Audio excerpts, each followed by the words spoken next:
दोस्तों, हमें सब्सक्राइब करें, इस वीडियो को शेयर करें, लाइक करें। हम हिंदुओं को जगाने का काम कर रहे हैं, हमें प्रोत्साहन दें। नमस्कार। उत्तराखंड में लव जिहाद के मामलों के सामने हिंदुओं का आक्रोश भड़क चुका है।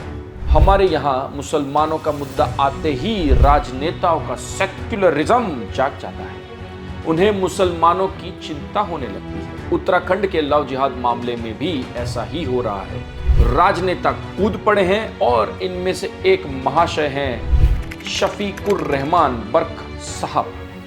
बर्क साहब पुराने राजनेता हैं और यूपी के संभल से समाजवादी पार्टी के लोकसभा के सदस्य हैं। बर्क साहब 4 बार विधायक रह चुके हैं और लोकसभा में उनका 5वां टर्म है।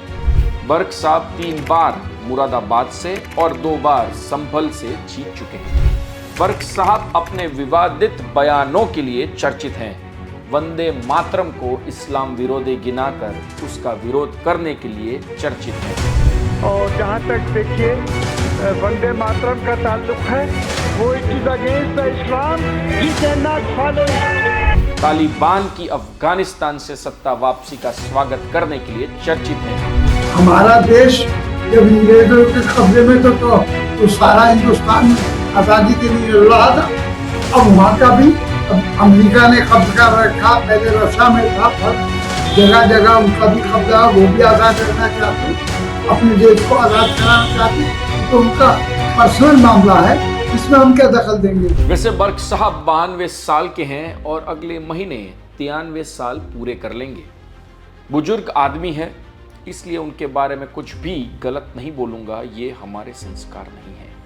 सिर्फ उत्तराखंड के बारे में उन्होंने जो कहा उसकी बात करूँगा, क्योंकि उनकी एक बात मुझे बहुत अच्छी लगी है। बर्क साहब ने कहा है कि उत्तराखंड किसी के बाप का नहीं है, ये देश सभी का है। उत्तराखंड में रहने के लिए सभी धर्म और मजहब के लोगों को कानूनी और कुदरती हक हासिल है। हम मुस्लिमों को उत्तराखंड से किसी भी कीमत पर पलायन नहीं करने देंगे। देखिए, ये देश किसी के बाप का नहीं है, सबका है।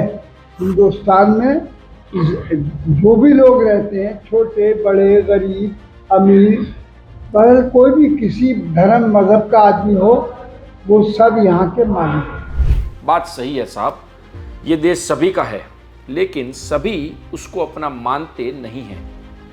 और जहां तक उत्तराखंड का सवाल है, वो किसके बाप का है दिख ही रहा है। जिनके बाप का है वे रह रहे हैं और जिनका नहीं वो भाग रहे हैं। खैर, छोड़ो इन बातों को। बर्क साहब ने एक बहुत अच्छी बात कही है और उसके बारे में बात करते हैं। उन्होंने कहा है कि हिंदू बेटियां हमारी भी बेटियां हैं, उनकी इज्जत और सुरक्षा हमारी जिम्मेदारी है। लेकिन बीजेपी सरकार हिंदू मुस्लिम के बीच नफरत फैलाकर टकराव पैदा कर रही है, जो कि मुल्क के लिए सही नहीं है। वंदे मातरम ना कहना सही है, पर यह सही नहीं है।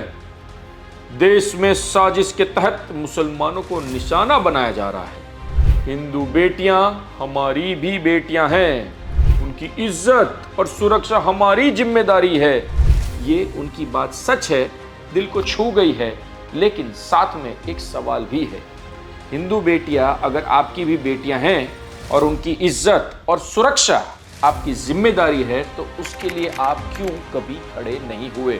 नाबालिग लड़कियों को बहला फुसला के प्यार के जाल में फंसाया जा रहा है। बर्क साहब, इस देश में हिंदू लड़कियों को प्यार के नाम पर धोखे से फंसाकर उन्हें मुसलमान बनाया जा रहा है।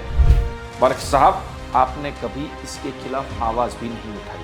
बर्क साहब जैसे बुजुर्ग लोग लव जिहाद जैसे मामलों पर पहले ही बोले होते तो आज जो नौबत आई है वो आती नहीं। मुसलमानों के नेता, धर्मगुरु, मुल्ला, मौलवी सभी इतने साल चुप रहे और आज भी बोल नहीं रहे, बल्कि जो लोग ये गंदा धंधा कर रहे हैं उनकी तरफदारी करने कूद पड़ते हैं।